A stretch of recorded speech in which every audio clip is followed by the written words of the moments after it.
गहरे और अथाह अटलांटिक महासागर की तह में एक अजीब सा खजाना मिला। वो दिखने में इंसानी शक्ल का था। जैसे ही खोजी दल ने इसे निकाला, वे तुरंत इसे खोलने में लग गए, सोच रहे थे कि अंदर कोई खजाना मिलेगा।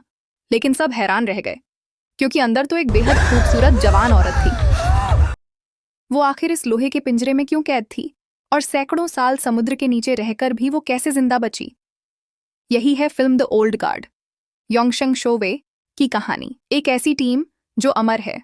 ये लोग कभी बूढ़े नहीं होते, और चाहे जितनी चोट लगे, उनका शरीर खुद ब खुद ठीक हो जाता है।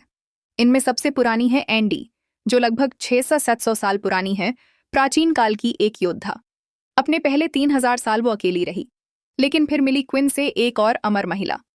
दोनों ने साथ मिलकर दुनिया देखी, हजारों लड़ाइयों में हिस्सा लिया। लेकिन एक दिन वे धार्मिक कट्टरपंथियों के जाल में फंस गईं। क्योंकि वो अमर थीं, मरती नहीं थीं, तो उनके लिए एक खास सजा तैयार की गई, एक इंसानी आकार का लोहे का पिंजरा।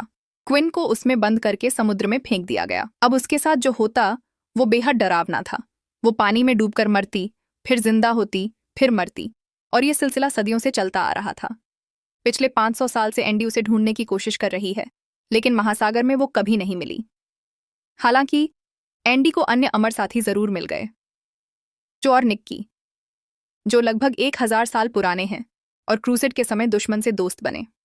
बुक्कर, 200 साल पुराना फ्रांसीसी सैनिक जिसने नेपोलियन युद्ध में हिस्सा लिया। ये सब एंडी के साथ मिलकर एक भाड़े के सैनिकों की टीम बनाते हैं, जो चुपचाप दुनिया के लिए खतरे मिटाते हैं।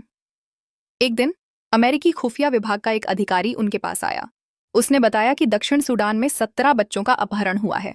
सबसे छोटा बच्चा सिर्फ 8 साल का है। टीम तुरंत बचाने निकल पड़ी, लेकिन जब उन्होंने अपहरणकर्ताओं का अड्डा खाली पाया तो समझ आया कि ये एक जाल था। अचानक भारी हथियारों से लैस सैनिकों ने हमला कर दिया और चारों अमरों को गोलियों से छलनी कर दिया। सैनिकों को लगा कि सब मर गए हैं, लेकिन कुछ सेकंड बाद ही उनके शरीर के जख्म भरने लगे। गोलियां बाहर निकल आईं और वे फिर से खड़े हो गए। सदियों का युद्ध अनुभव होने के कारण उन्होंने पलक झपकते ही सभी सैनिकों को खत्म कर दिया। तभी एंडी ने छत पर लगे कैमरे देखे। असल में ये खुफिया अधिकारी ही था जिसने फंसाया, ताकि उनके अमर होने का सबूत मिल सके। अमर होने का सबसे बड़ा नियम था अपनी पहचान छिपाना।